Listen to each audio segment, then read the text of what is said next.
Hello everyone, मैं हूँ हीना और आप देख रहे हैं लीगल परसेप्शन। आज की वीडियो में हम जूरिस्प्रूडेंस के लेगिस्लेशन यानी विधायन के टॉपिक को डिस्कस करेंगे, जिसे लॉ के सोर्स के रूप में इम्पोर्टेंस दी जाती है। बहुत ही इम्पोर्टेंट टॉपिक है और एग्ज़ाम में क्वेश्चन पूछे जाने के चांसेस बहुत ज़्यादा होते हैं, तो वीडियो के लास्ट तक बने रहिएगा। इसके अलावा आज की वीडियो में हम विधायन से रिलेटेड ये कितने टाइप्स का होता है और लेगिस्लेशन का मीनिंग, इसकी डेफिनेशन सब कुछ डिस्कस करने वाले हैं।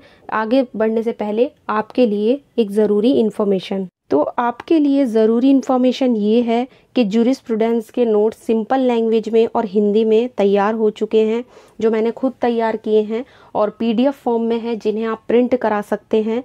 अगर आपको जूरिस्प्रूडेंस के नोट्स चाहिए तो आप स्क्रीन पर दिख रहे इस व्हाट्सएप नंबर पर मैसेज करके केवल 149 रुपीज़ में जूरिस्प्रूडेंस के नोट्स ले सकते हैं। सिंपल लैंग्वेज में है, जिसमें आपको जूरिस्प्रूडेंस के सभी टॉपिक्स मिल जाएंगे। तो अगर हम बात करें अपने आज के टॉपिक लेजिस्लेशन की, तो लेजिस्लेशन को आगे बढ़ने से पहले सबसे पहले हम स्टार्ट करेंगे इसके मीनिंग से कि लेजिस्लेशन का मतलब होता क्या है और कहाँ से इस शब्द की उत्पत्ति हुई है। तो देखिए, अगर बात करें हम इसके शाब्दिक अर्थ की, तो इसका शाब्दिक अर्थ, इसे हम इंग्लिश में कहते हैं लेजिस्लेशन और हिंदी में बोलते हैं विधायन। अब ये जो वर्ड है लेजिस्लेशन, ये कहाँ से आया है? तो ये आया है आपके दो लैटिन शब्दों से। दो लैटिन शब्द हैं लैटिन भाषा के, एक है लेजिस और दूसरा है लेशियो। तो लेजिस का यहाँ पे मतलब होता है कानून यानी कि विधि, और लेशियो का मतलब होता है निर्माण। तो पूरा मीनिंग क्या हुआ लेजिस्लेशन का? कानून का निर्माण करना यानी कि लॉ बनाना। तो यहाँ पर आप देख सकते हैं वर्डली मीनिंग के हिसाब से लेजिस्लेशन, अगर हमें मीनिंग ध्यान रखना है तो ये दो लैटिन वर्ड याद रखने होंगे। इन दोनों का मीनिंग याद रखना होगा, कानून या निर्माण, और दोनों का मतलब हुआ मिलकर, अगर हम जॉइंटली मीनिंग देखें, कानून का निर्माण करना। कभी कभी एग्ज़ाम में यहाँ से क्वेश्चन आने के चांसेस हो जाते हैं, इसलिए हमें शुरुआत से ही सब कुछ लेकर चलना है। अब बात करते हैं डेफिनेशन की। डेफिनेशन की अगर हम बात करें तो डेफिनेशन में आपको ऑस्टिन की डेफिनेशन और सैलमंड की डेफिनेशन थोड़ा ज़्यादा ध्यान से पढ़नी चाहिए, क्योंकि दोनों ही जूरिस्ट ने अपने हिसाब से अलग अलग बातें कही हैं।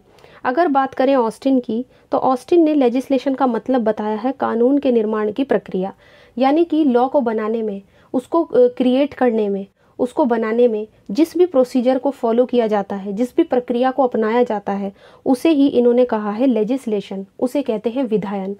बट अगर हम बात करें सैलमंड की, तो इनकी डेफिनेशन थोड़ी वाइड है, मतलब थोड़ी सी ब्रॉड है। ब्रॉड कैसे है? इन्होंने देखे 3 मीनिंग बताए हैं विधायन के।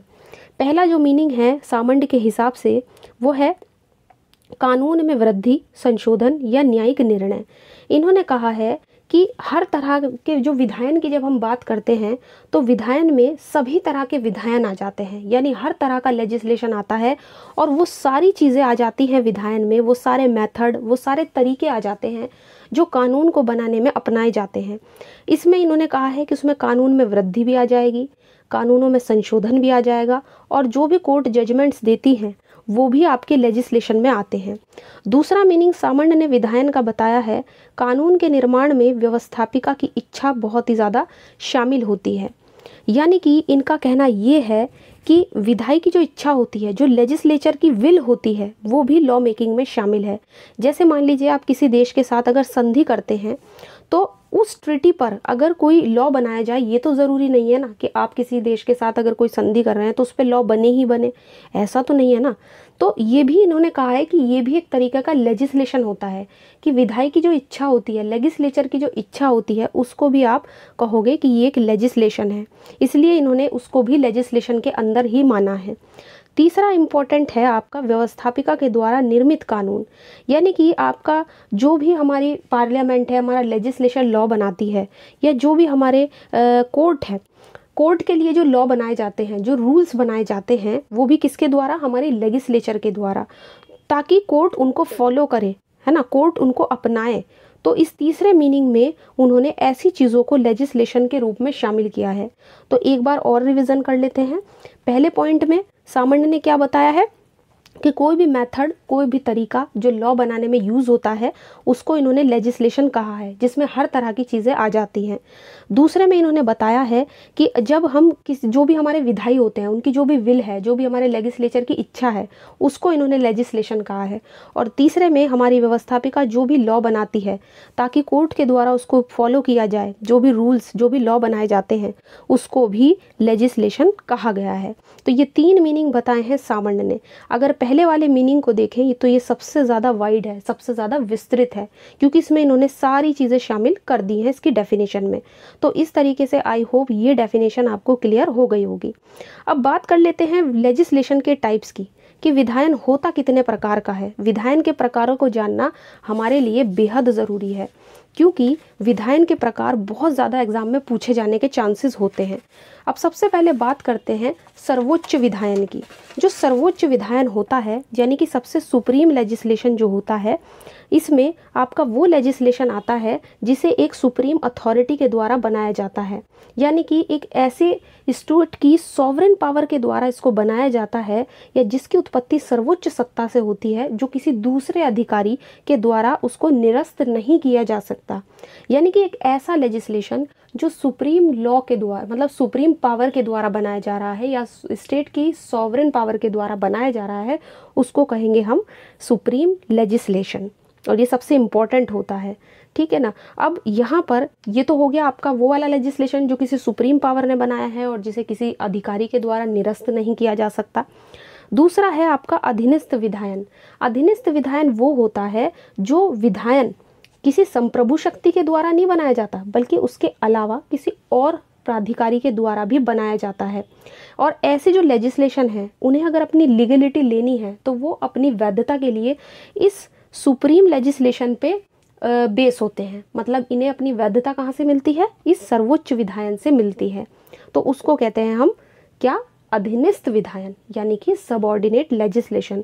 फॉर एग्जाम्पल, मान लीजिए जब संसद है या हमारा राज्य का विधानमंडल है, वो अपनी कानून बनाने की शक्ति कार्यपालिका को डेलीगेट करता है कि अब मेरे ऊपर काम का बहुत ज़्यादा प्रेशर है, कार्यपालिका को आप डेलीगेट कर दो पावर लॉ बनाने की।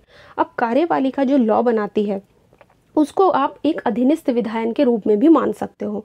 हालांकि हम उसे प्रत्यायोजित विधायन के नाम से भी जानते हैं, डेलीगेटेड लेजिस्लेशन के नाम से भी जानते हैं, बट इसका भी आप एग्जाम्पल उसी लेजिस्लेशन से ले सकते हो।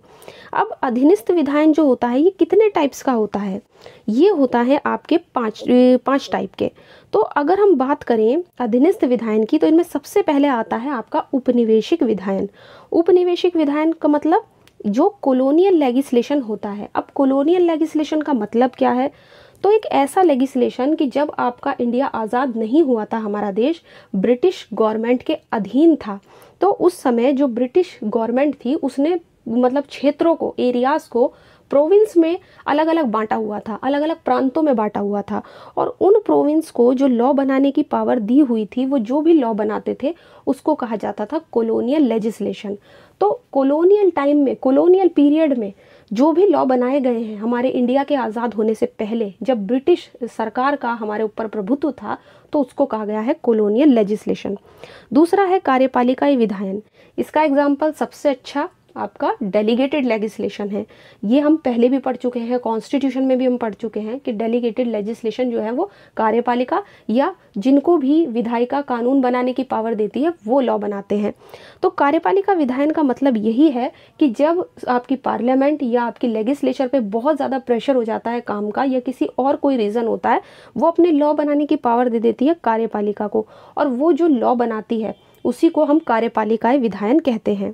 नेक्स्ट आता है आपका न्यायिक विधायन। एक ऐसा लेजिस्लेशन जो हमारी जुडिशरी बनाती है, यानी कि आपकी जो सुप्रीम कोर्ट है हमारे देश में और जो हाई कोर्ट हैं अलग अलग स्टेट के, इनको भी अपनी इंटरनल प्रोसीडिंग्स को चलाने के लिए, अपनी आंतरिक प्रक्रियाओं को, काम को चलाने के लिए जो भी वो रूल्स या प्रिंसिपल्स या नियम उपनियम बनाते हैं उसको भी कहा गया है न्यायिक लेजिस्लेशन, यानी कि न्यायिक विधायन।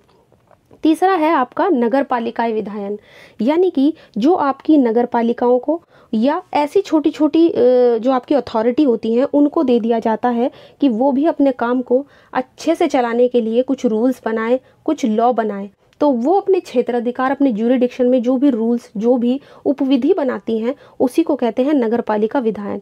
जैसे एग्जाम्पल के तौर पे दिल्ली म्यूनिसिपल कॉरपोरेशन या मुंबई कॉरपोरेशन, ये जो भी लॉ बनाएंगी वो आपका नगरपालिका विधायन में आता है। नेक्स्ट आता है ऑटोनोमस विधायन, यानी कि स्वायत्त विधायन। ऑटोनोमस लेजिस्लेशन में क्या आएगा, इसमें आपके आते हैं जो भी आपकी दूसरी संस्थाएं, जो भी इंस्टीट्यूशन होती है, जैसे कि आपका यूजीसी हो गया, आपकी यूनिवर्सिटीज़ हो गई, है ना। यूनिवर्सिटीज़ भी तो अपने काम के संचालन के लिए कुछ लॉ, कुछ रूल्स बनाती है। और आप आए दिन सुनते रहते होगे कि यूजीसी ने ये गाइडलाइंस जारी कर दी, यूजीसी ने वो गाइडलाइंस जारी कर दी। तो ये जो भी रूल्स बनाती हैं, जो भी लॉज बनाती हैं, वो आपके ऑटोनोमस लेजिस्लेशन यानी स्वायत्त विधायन में आते हैं। कुछ अदर संस्थाओं के द्वारा ये सब आपके स्वायत्त विधायन में ही आते हैं। इतना कुछ करने के बाद अब हमने टाइप्स पढ़ लिए, हमने डेफिनेशन पढ़ ली, विधायन का मीनिंग पढ़ लिया। अब हम पढ़ेंगे इसके लाभ और इसके दोष के बारे में, यानी विधायन के क्या फ़ायदे हैं और क्या इसके फॉल्ट्स हैं। जब लॉज बनता है, देखिए जब आपको क्वेश्चन लिखना होता है एग्जाम में, तो आपको से कभी कभी ये दो चीज़ें भी पूछ ली जाती हैं कि विधायन के क्या लाभ हैं और क्या दोष हैं। तो सबसे पहले अगर हम बात करें विधायन के बेनिफिट्स की, इसके लाभ के बारे में, तो देखिए विधायन के जो हैं वो 3 मुख्य कार्य होते हैं। जब कोई लेजिस्लेशन बनता है तो उसके 3 काम होते हैं। पहला है नए कानूनों का निर्माण करना, यानी नए लॉज बनाना, है ना। नए लॉज बनते हैं, पुराने कानून निरस्त होते हैं। अगर कोई पुराना कानून है तो उसको निरस्त किया जा सकता है, और जो आज के टाइम पे कानून चले आ रहे हैं उनमें संशोधन करना। तो ये 3 मेन पॉइंट आपके विधायन से निकलते हैं। तो विधायन के लाभ तो सबसे ज़्यादा यही है कि ये नए कानूनों का निर्माण करता है, पुराने कानूनों को निरस्त करता है, और आज के टाइम पे जो आपके लॉ चल रहे हैं जिनमें अगर कुछ बदलाव करने की ज़रूरत है सोसाइटी के चेंजेस के साथ साथ, तो उसमें बदलाव भी कर सकता है। सबसे बड़ा बेनिफिट और सबसे बड़ा फ़ायदा यही है, सबसे इम्पॉर्टेंट है।